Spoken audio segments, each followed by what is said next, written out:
ለመናገር መጀመሪያ ከውጭ ያለው በጎ መሆን አለበት። ከውጭ ያለው ሰላም መሆን አለበት እና የውስጡን ሲያወጣ ሰው እኮ የለኝም ማለት የሰው ማጣቱን ይመራል።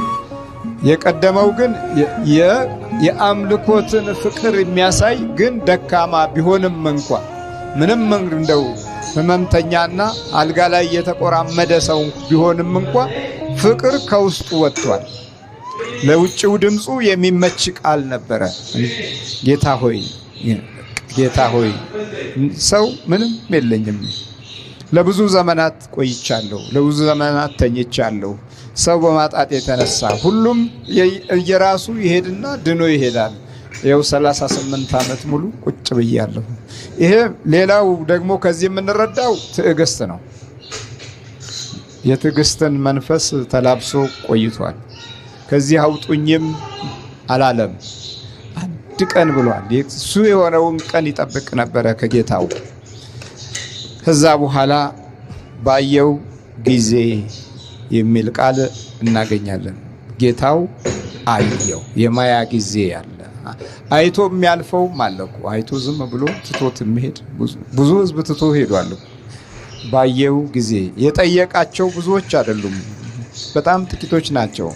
ሲጠይቃቸው መልስ የሰጡ አግባብ ያለው መልስ የሰጡም አሉ፣ አግባብ ያልሆነው መልስ የሰጡ አሉ። አንድ እናት የሁለት ልጆች እናት ናት። የማርቆስ እናት ጌታ ሆይ አንተ በመንግስትህ ስልጣን በምትይዝበት ጊዜ አንደኛው ልጄ በቀኝህ አንደኛው ልጄ በግራህ እንዲቆሙ እዘዝ አለች። እርሷ ደግሞ ስልጣን ፈልጋ ነው ለልጆቿ።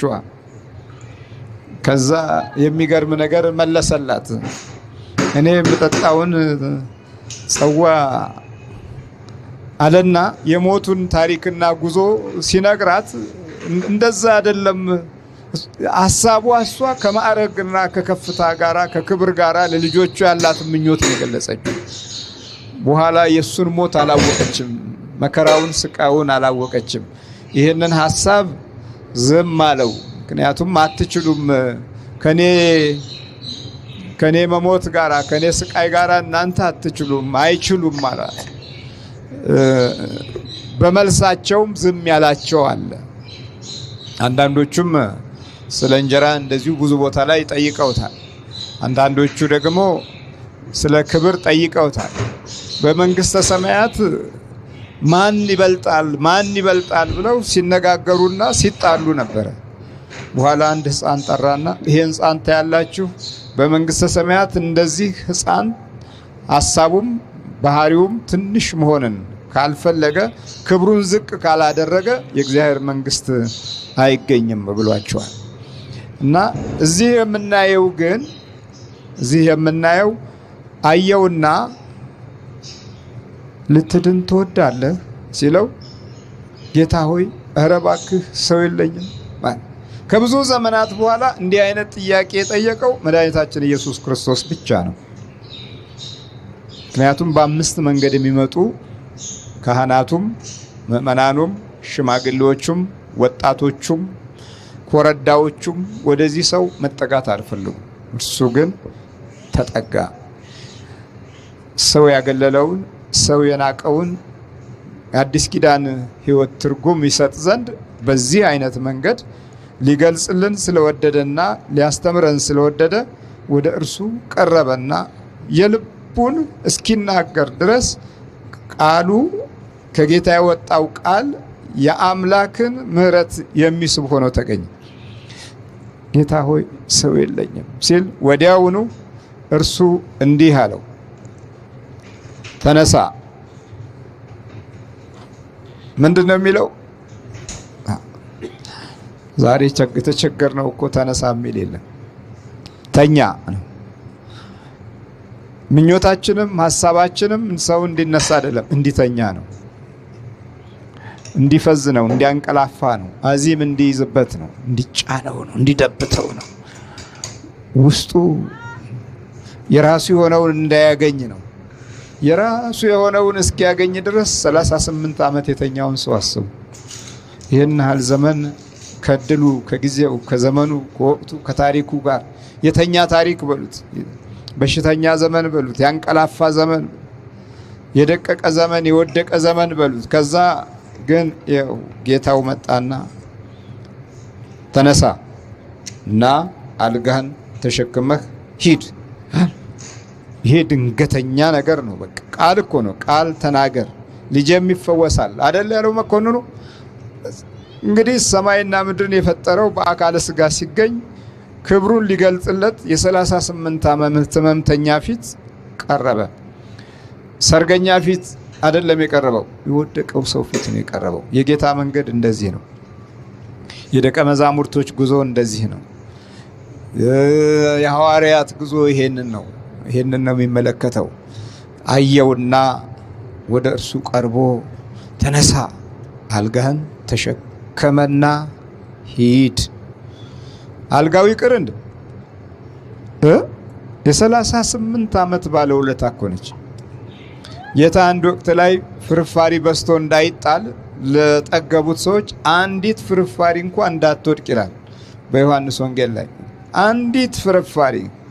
ስለዚህ የጠገበ ሕዝብ ይጥላል፣ የጠገበ ሕዝብ ይቀብራል፣ የጠገበ ሕዝብ ነገ የሚራብ አይመስለውም። እና አንዲት ፍርፋሪ እንኳን እንዳይባክን ሌሎች ደግሞ ይበሉ ዘንድ ከበረከቱ ይካፈሉ ዘንድ። ለዚህ ነው አሁን የቤተ ክርስቲያን ንፍሮም ይሁን ቆሎም ይሁን አይጣልም፣ ቶሎ ብቻ በረከት ነው የሚባለውም ለዚህ ነው። ከዚህ በመነሳት ነው።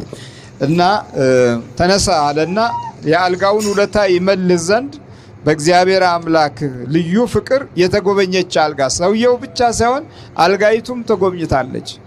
ለአልጋ ባለውለታ ይሆን ዘንድ አልጋህን ተሸከመና ሂድ። ሌላው መለያው ነው። ተሸክማው ስለነበረ ተሸክሟት ደግሞ ሲሄድ እንዴ ያ ሰውዬ አይደለም እንዴ? ያ 38 ዓመት ያየ ነው አይደለም? የሚያዩት ሰዎች እኮ አልጠፉም፣ ግን ከችግሩ የሚካፈል ሰው ነው የጠፋው። ዘመን እንደዚህ ነው። በቃ ጊዜ፣ ወቅት፣ ሰዓት ካንተ በረከቱን ሲያርቅ የርኅራኄ ጸጋና ሞገስ ሲለይ የሚያይህ ሰው ውድቀትህን ማየት ይፈልጋል እንጂ በጎነትህን፣ መዳንህን፣ መቆምህን የሚያይ አይኖርም። ልክ በዛ ዘመንም የዚህ አይነት ችግር ነበረ። በዛ ዘመን የነበረው የህብረተሰብ ክፍል አንደኛ የወርቅ ፍለጋና የፍቅረ ነዋይ ኃይል የበረታበት ዘመን ነበር። ሌላው የስልጣን መስገብገብ እና የትልቅነት ጠባያቶች ሩጫ በጣም ጋሽፎ ነበር። በሌላ አቅጣጫ ደግሞ ክብርን በኃይል በማጎናጸፍ ክብርን በኃይል በማምጣት የሚታገሉ ፈሪሳውያንና ሰዱቃውያንም የዛኑ ያህል የሚፋለሙበት ጊዜ ነበር። ስለዚህ በዚህ መካከል ህብረተሰቡ ወድቋል።